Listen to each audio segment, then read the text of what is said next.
Hi, Tim Yao here, Community Pioneer in Roundhouse Park and Cringleford, and welcome to this week's edition of Cringleford Assembly. This week we'll be celebrating International Women's Day, and we're starting off with a track. It's a cover version of the 1985 version of Sisters Are Doing It For Themselves, originally by the Eurythmics and Aretha Franklin. I hope you enjoy it. Now this is a song to celebrate the conscious liberation of the female state.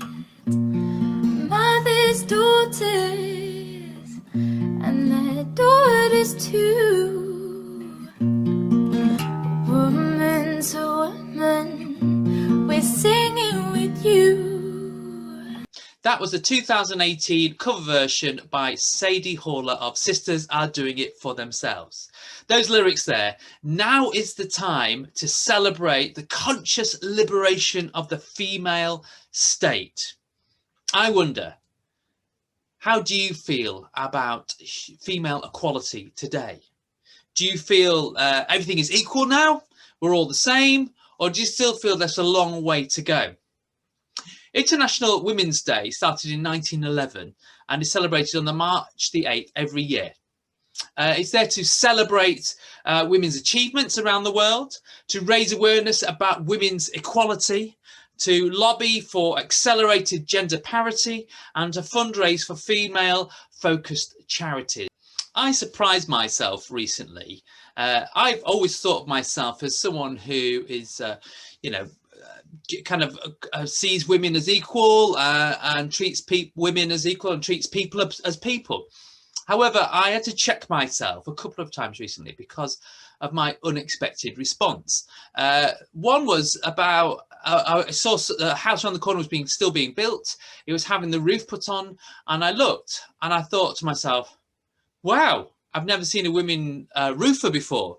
And the fact is I hadn't seen a woman's roofer before, but my expectation that it wouldn't be a woman, it'd just be a men's job, and I grew up in the 70s and I still have that thing that there are some jobs for women and some jobs for men. I have that ingrained in me because I grew up like that, and had to check myself that no, of course a woman can be the roofer. In fact, the woman who was doing the roofing was actually the boss of the company, and she was the gang leader, and she would get them to do all the work. Kind of more power to her.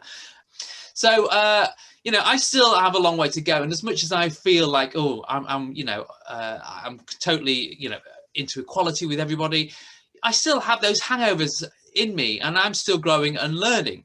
And and I've looked to my children and their generation and them to come. They wouldn't have seen some of the things I grew up in the 70s. I remember watching, or if I was allowed to, Carry On films, and that casual misogyny that went on, and treating women in a certain way as sexual objects, think women to be ogled at, and I grew up through that, and being at school, it took a long time to kind of get rid of some of those things, just because that was the culture that was then. But now we are where we are today. When I look back at those times, I see how far we've come, but I know still in the world today there are still places where women are treated unequally and are treated terribly.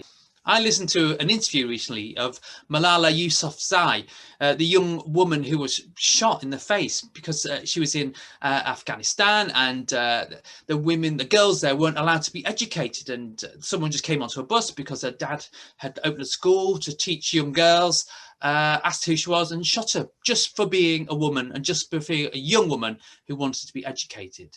And around the world today, there are still stories of women being treated like that. Now, that doesn't mean in our own country everything is sorted. There are still differences between women's pay scales and men's pay scales. So, we've still got things to do. But that story of Malala resonates with me because it's like the story of the culture of when Jesus was around. Now, when people look at the church, people think, oh, there's misogyny and there's, but things are changing. But back in Jesus' time, it was so bad. Women were treated just as like domestic servants. They couldn't be taught, they weren't allowed to hold leadership roles.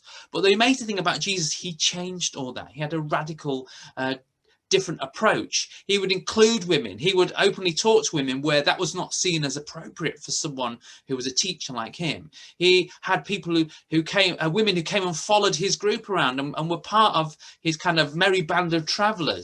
You know, Jesus flipped the narrative of his time. He wanted to change it. He wanted to make differences.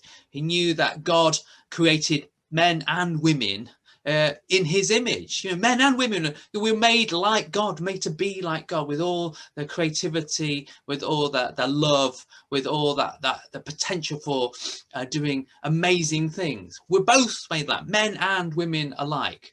You know, Jesus recognized that in people, and the early church took on that approach with people. The early church was full of women who were empowered and released, and it was a real breakthrough moment for the surrounding culture, where women were, like I said, were kept as, were meant just for domestic roles. And today we see a change. You know, we want to see women as equal. We want to see women as empowered. We want to see women being able to do what men can do. We want to see that kind of that equity, that fairness, that equality between us. You know, I've got a daughter. She's 2 years old, and when she grows up, I want her to be able to achieve what she wants to achieve wherever she goes, you know. And when I look around shops, and sometimes I still feel like we've got a long way to go.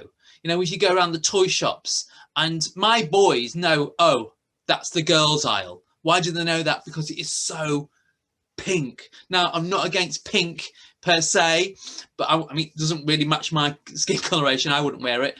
But there is this sense of girls are, you know, the toys down there that the girls have. It's all kind of domestic still. It's like playing, and it's like cleaning and cooking, all that's kind of, nothing wrong with those things. You know, we all need to clean, we all need to cook. However, there's that sense of that's what is for the girls, for dressing up and looking pretty and doing the cooking and cleaning. Now, I don't want that just for my daughter. You know, obviously it needs to be done. I want her to have opportunities. I want her to be able to achieve. I don't just want her to wear pink and flowers and frills, unless she wants to.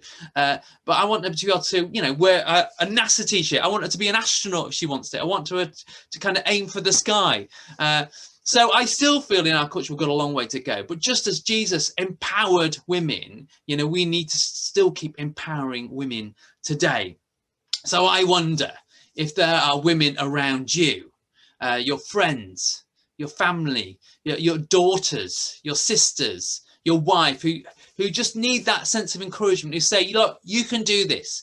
I will stand by you. I will support you. I will help you to achieve. And I want to believe in you that you can do this. So this International Women's Day, yes, I still think we need it. Yes, we've still got a long way to go around the world, but still in our country, let's keep on pushing through and supporting those women who help us to be the people we need to be. Well, that's it for Cringleford Assembly today. If I don't see you soon, I'll see you next time. Bye.